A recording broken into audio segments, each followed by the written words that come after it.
New tonight, while we wait for a vote on the tentative contract deal between Ford and the UAW, we have learned tonight that all employees at the Kentucky truck plant in eastern Jefferson County have now been called back to work. Now that affects 8,700 Ford workers at that plant alone, and it is the most profitable Ford plant in the country.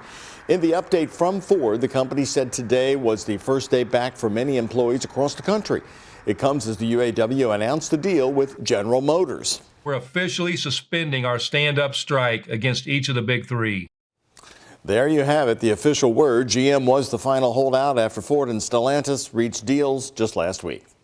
Workers will receive a 25% pay raise over the next 4.5 years. They're going to get an 11% raise immediately once the deal is signed. The contracts also include a cost of living adjustment and it boosts retirement income. It's important to note union workers still have to vote on and approve these contracts. All new right now on the WHAS11 night team, they are a united force. The families and victims of survivors of the Old National Bank mass shooting are planning to take legal action now against the manufacturer of the gun used in the Louisville shooting.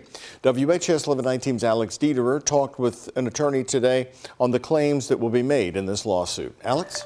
Doug, what we know right now is that Radical Firearms, the company that made the rifle used in the shooting last April, the gunman, who was a former bank employee, bought that gun just days before the shooting. Now a lawsuit is planning to be filed against that Texas gun manufacturer. April 10th, 2023. That there's an active shooter inside the building. 5 people dead and 8 others injured.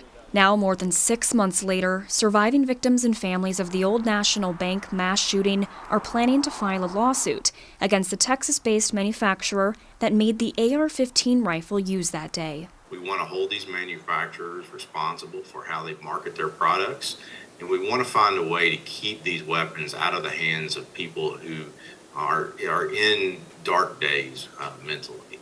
And prevent these mass shootings from happening. Louisville attorney Tad Thomas told WHAS11 he was hired by the wife of Jim Tutt and 5 others who were hurt in the downtown shooting. They all want to make sure that weapons of mass destruction are not in the hands of people that are mentally unable to handle them. And that's what this lawsuit's about. The gunman bought the rifle at a Louisville firearms store just days before the shooting. His family has previously said he had mental health challenges, but they didn't know he owned a gun. Thomas says the lawsuit is at a halt until the LMPD investigation findings are released. Because we think that will shed a lot of light onto how this tragedy occurred. Thomas, along with Chicago-based law firm Romanucci and Blandon, are working on their own investigation into how the weapon was manufactured, marketed, and if there's a viable claim under Kentucky law.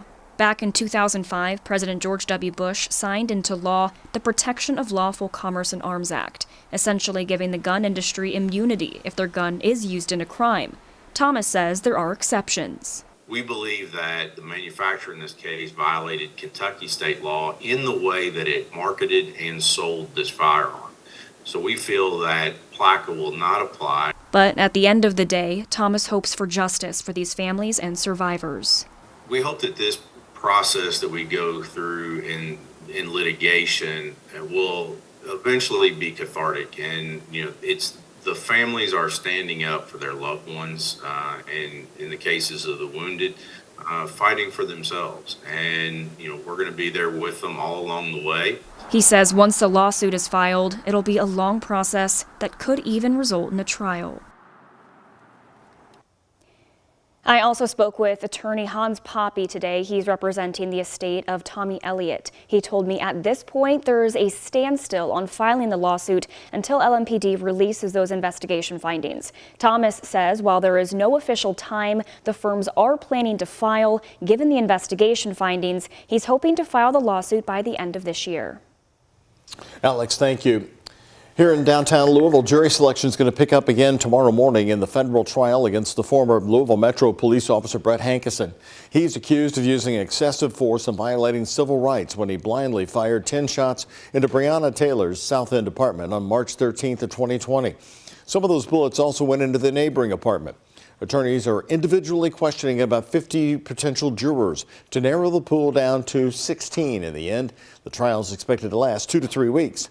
Henerson is one of 4 former LMPD officers now facing federal charges. Kelly Goodlett previously pleaded guilty to helping falsify the search warrant. Joshua James and Kyle Meany are charged with conspiring to violate Taylor's civil rights. And the Associated Press is reporting they are all set to be tried together next year. Part of Dixie Highway was shut down for several hours tonight after a deadly crash near West Orrell Road. It happened just after 5 this evening. A Metro Police spokesperson says a driver was going south on Dixie when for some reason they crossed the center line, hit a semi head on, and then hit another car. The driver died at the scene. No one else was hurt. Dixie was shut down for investigators to reconstruct the crash and then clear the wreckage. A recent report from Kentucky's Justice Department finds more than 45% of women and 35% of men will experience intimate partner violence in their lifetimes. And new right now here on the Night Team, some of those people sharing their stories of not only surviving but thriving tonight. It was part of a panel called Unsilenced. WHAS11 Night Team's Taylor Woods and photojournalist Elijah McKenzie are sharing their message.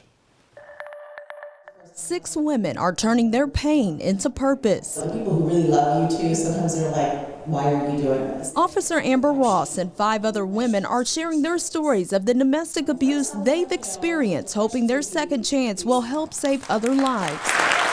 There was a time to where I was literally choked where I was unconscious. So yes, there was times where I was like, dear God, please don't let this be the last moment because I have a child to take care of. Ross says it's easy to be caught up by the charm and the love bombing, which is a form of grooming to get victims stuck in what they think is a true love. And by that time, I was just stuck and I was embarrassed. I was ashamed of what I was going through and I was too scared to speak up and speak out about it. Now she and others are taking their power back, making a difference in other people's lives. Domestic violence has no face, literally no face at all.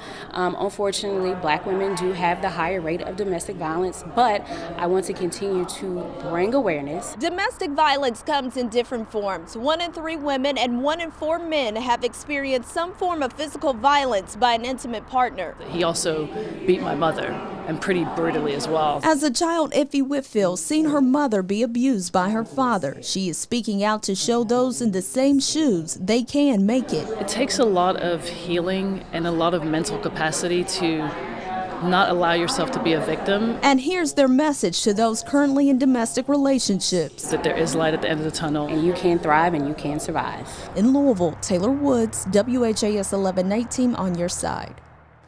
If you or someone you know needs help, the National Domestic Violence Hotline is available around the clock. You just call this number, 1-800-799-7233.